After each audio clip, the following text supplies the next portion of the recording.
5월 20일 새벽 기도의 말씀입니다. 오늘 본문은 사도행전 9장 19절부터 31절입니다. 사울이 다메섹에 있는 제자들과 함께 며칠 있을새 즉시로 각 회당에서 예수가 하나님의 아들이심을 전파하니 듣는 사람이 다 놀라 말하되 이 사람이 예루살렘에서 이 이름을 부르는 사람을 멸하려던 자가 아니냐. 여기 온 것도 그들을 결박하여 대제사장들에게 끌어가고자 함이 아니냐 하더라. 사울은 힘을 더 얻어 예수를 그리스도라 증언하여 다메섹에 사는 유대인들을 당혹하게 하니라. 여러 날이 지나매 유대인들이 사울 죽이기를 공모하더니 그 계교가 사울에게 알려지니라. 그들이 그를 죽이려고 밤낮으로 성문까지 지키거늘 그의 제자들이 밤에 사울을 광주리에 담아 성벽에서 달아 내리니라. 사울이 예루살렘에 가서 제자들을 사귀고자 하나 다 두려워하여 그가 제자됨을 믿지 아니하니 바나바가 데리고 사도들에게 가서 그가 길에서 어떻게 주를 보았는지와 주께서 그에게 말씀하신 일과 다메섹에서 그가 어떻게 예수의 이름으로 담대히 말하였는지를 전하니라. 사울이 제자들과 함께 있어 예루살렘에 출입하며 또 주 예수의 이름으로 담대히 말하고 헬라파 유대인들과 함께 말하며 변론하니 그 사람들이 죽이려고 힘쓰거늘 형제들이 알고 가이사라로 데리고 내려가서 다소로 보내니라. 그리하여 온 유대와 갈릴리와 사마리아 교회가 평안하여 든든히 서가고 주를 경외함과 성령의 위로로 진행하여 수가 더 많아지니라. 아멘. 오늘은 새로운 한 주간이 시작되는 월요일 아침인데요. 오늘은 사도행전 9장에 있는 말씀을 살펴봅니다. 사도행전 9장은 우리가 잘 아는 사울의 회심 이야기가 기록되어 있습니다. 여러분이 성경을 잘 알고 있는 대로 사울은 다메섹으로 가는 그 길 위에서 예수 그리스도를 만나서 회심하고 그리고 새로운 삶을 시작하게 됩니다. 그런데 사울이 이렇게 새로운 삶을 시작하게 되는 과정에서 다메섹에 사는 아나니아라고 하는 한 예수의 제자를 우리가 주목할 필요가 있습니다.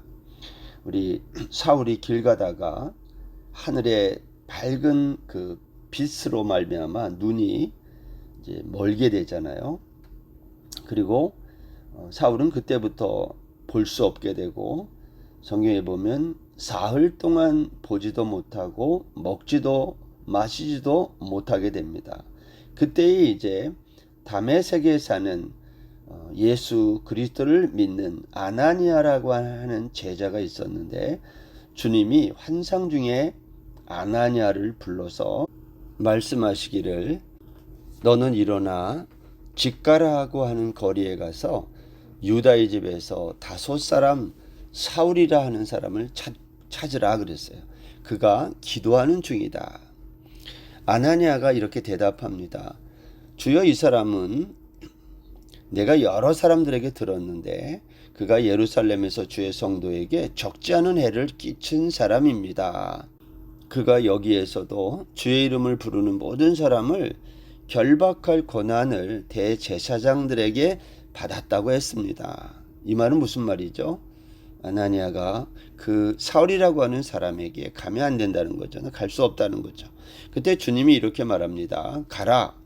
이 사람은 내 이름을 이방인과 임금들 이스라엘 자손들에게 전하기 위해 택한 나의 그릇이다. 그가 내 이름을 위해서 얼마나 고난을 받아야 할 것을 내가 그에게 보이겠다 그러셨어요. 아나니아가 이 말을 듣고 이제 사울에게 가서 안수하여 그리고 성령이 충만하게 됩니다. 사울이.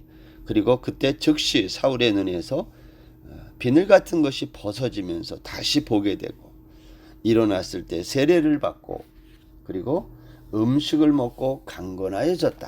이제 이것이 우리 9장 오늘 우리가 읽은 말씀 19절까지의 이야기입니다. 오늘 본문 19절 그 하반절에 있는 말씀의 내용은 뭐냐면 사울이 이렇게 다메섹에서 아나니아와 같은 예수 그리스도를 믿고 따르는 제자들과 같이 그때부터 며칠을 같이 있었다는 거예요. 오늘 19절 하반절에 그랬죠. 사울이 다메섹에 있는 제자들과 함께 며칠 있을세. 여러분, 사람이 누구와 함께 시간을 보내느냐가 아주 중요합니다. 그래서 내 주변에 어떤 사람이 있느냐, 내가 누구와 어울리느냐가 사실은 그 사람의 모든 것을 결정할 때가 많아요. 여러분, 사울이 다메섹에 있는 예수의 제자들과 같이 며칠 동안 있었는데 그 결과가 무엇입니까? 20절 즉시로 각 회당에서 예수가 하나님의 아들이심을 전파하니 그랬어요. 사울은 다메섹에 있는 예수 믿는 제자들과 함께 교제하는 동안 그것이 있자마자 즉시 각 회당에 가서, 유대인 회당이죠, 예수가 하나님의 아들이라는 것을 전파했다는 거예요. 이 말을 듣는 사람이 다 놀랐어요. 저 사람 얼마 전까지 예수 믿는 사람을 잡아다가 핍박하던 그런 사람인데 어떻게 된 거지? 이러한 말을 들었던 거예요. 그렇지만 사울은 힘을 더어도 예수를 그리스도라고 증언했다는 거예요. 그래서 다메섹에 있는 많은 유대인들이 당혹하게 됐다. 오늘 여러분, 사울이 이렇게 변했던 원인이 뭡니까?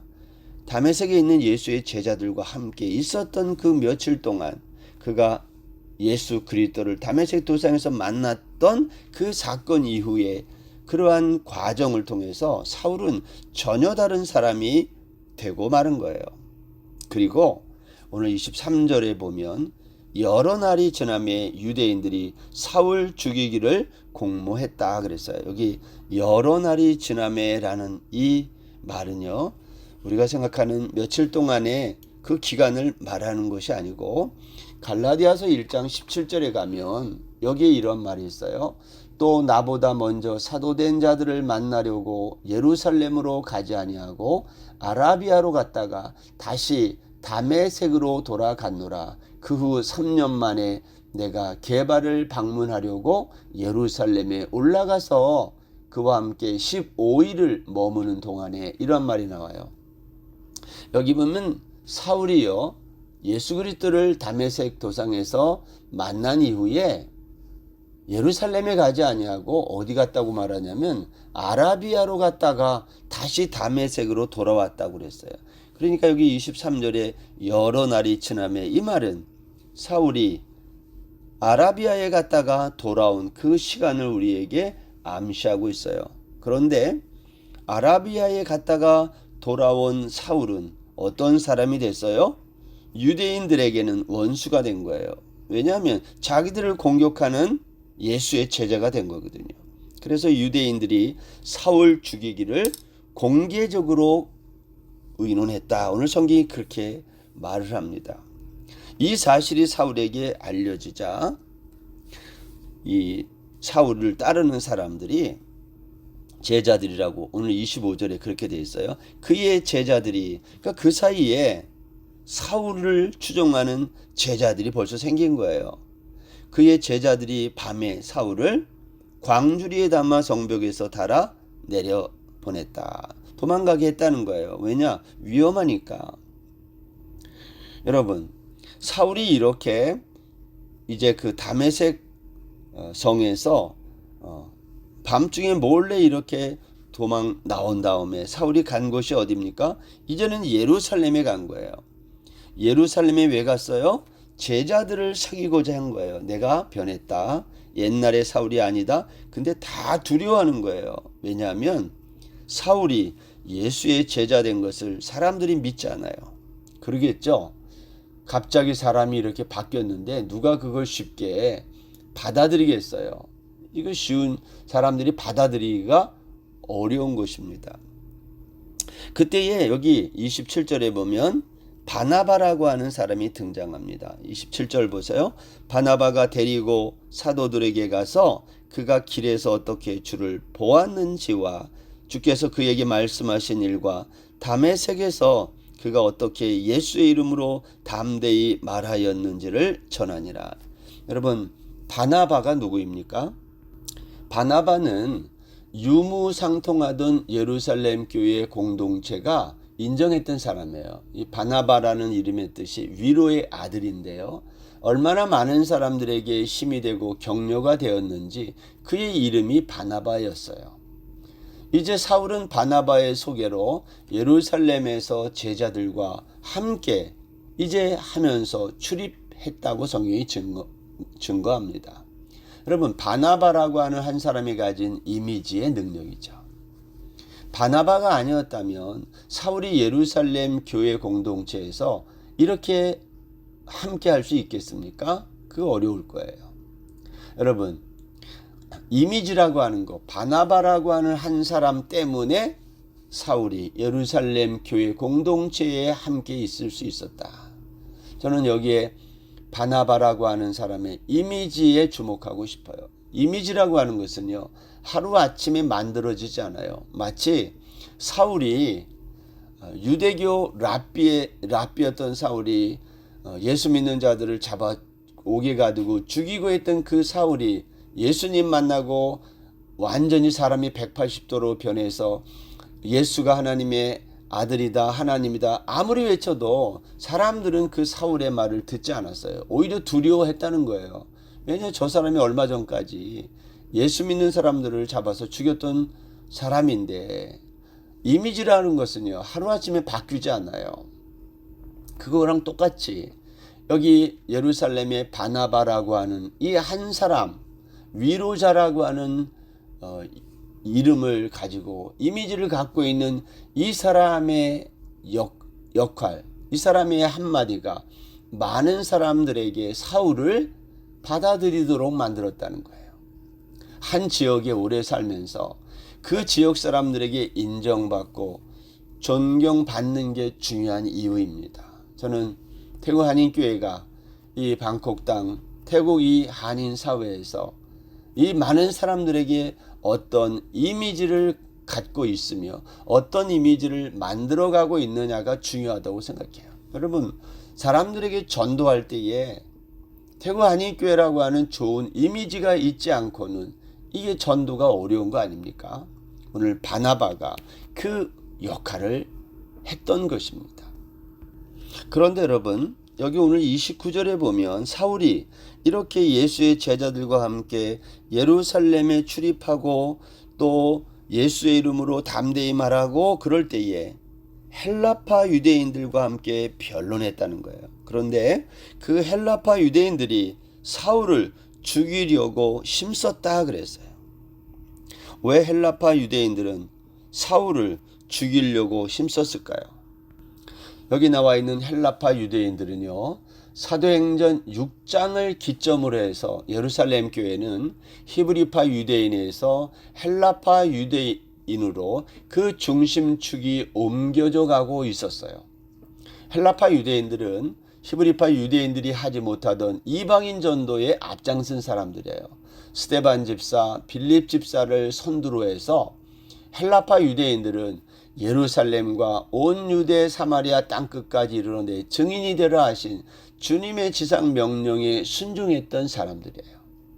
예루살렘 교회가 박해가 일어나기 시작했을 때 다메섹으로 망명하여 신앙을 지켰던 사람들, 이 사람들이 그들이거든요. 헬라파 유대인들. 바나바의 중간 역할로 예루살렘에서 출입을 자유롭게 하면서 보름 정도를 머물던 사울은 29절에 보면 또다시 어려움을 만나게 돼요. 그게 뭐냐? 헬라파 유대인들이 사울을 죽이려고 한 거예요. 왜 죽이려고 했어요? 여러분, 사람마다 생각이 다 같을 수 없어요. 다양한 생각을 가질 수 있어요.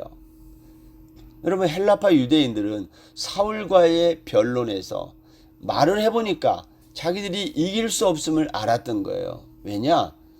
사울은요, 최고의 학문을 배운 사람이에요. 가말리엘 문화생이거든요. 유대교에서 정통한 사람이에요. 또 예수 그리스도를 직접 만나고 아라비아 사막에 가서 광야에 가서 3년 동안 머물면서 예수 그리스도의 계시를 받았다. 그러니까 사울은 누구냐? 유대교와 기독교를 잘 이해하고 있는 사람. 이 사람을 헬라파 유대인들이 변론해가지고 이길 수 없었던 거예요. 이들은 이 사울을 두려워했던 겁니다. 헬라파 유대인들은 히브리파 유대인들에 비해서는요, 생각이 열린 사람들이에요. 왜냐하면 이들은 해외에 사는 사람들이거든요. 이방 세계에 사는 사람이에요. 이 생각이 많이 오픈된 사람들이에요. 그렇다고 해서 사울과의 변론에서 그들은 자기의 생각이 사울의 생각과 많이 다르다는 것을 알게 된 겁니다. 결국 헬라파 유대인들은요, 사울을 죽이려고 힘썼다 하는 거예요. 사울의 형제들은 이것을 알고 사울을 가이사랴로 데리고 가서 거기에서 더 내려가서 다소로 보냈다. 이 가이사랴는 이제 항구가 있는 곳인데 거기에서 배를 태워 그의 고향 길리기아 다소로 보냈다라는 거예요. 여러분, 오늘 본문은 여기까지 마치고 나서 갑자기 31절에서 이러한 말씀으로 마무리 져요. 31절, 그리하여 온 유대와 갈릴리와 사마리아 교회가 평안하여 든든히 서가고 주를 경외함과 성령의 위로로 진행하여 수가 더 많아지니라. 여러분, 이 말씀은 좀 연결이 잘 되지 않는다, 그런 생각 들지 않습니까? 이 31절은 앞에서 일어난 사울의 이야기를 정리하는 말인데요. 사울이 이렇게 복음을 열정적으로 전하다가 그가 헬라파 유대인들의 그러한 위협 때문에 결국 다소로 보내지면서 복음 전파가 주춤했다, 이렇게 해야 맞아요, 분위기가. 근데 성경은 오히려 그리하여 온 유대와 갈릴리와 사마리아 교회가 평안하여 든든히 속았다, 이렇게 마치고 있다는 거예요. 교회가 평안하여 든든히 서갈 수 있는 원인은 이 땅에 일어나고 있는 환경이 아니라 하나님에게 있다는 거예요. 지금 전혀 일어날 수 없는 일이 일어나고 있다고 사도행전이 증거하고 있는 거예요.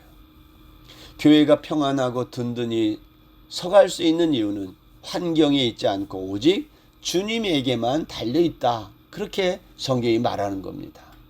그러면서 하는 말이 주를 경외함과 성령의 위로로 진행하여 수가 더 많아지니라. 교회가 부흥하고 또 많은 사람들이 모여드는 원인이 뭐냐? 주를 경외함, 하나님을 두려워하는 거예요. 그리고 성령의 위로로 진행하는 겁니다. 이 말은 이렇게도 연결시킬 수 있어요. 하나님을 경외하는 곳에 성령의 위로가 있다.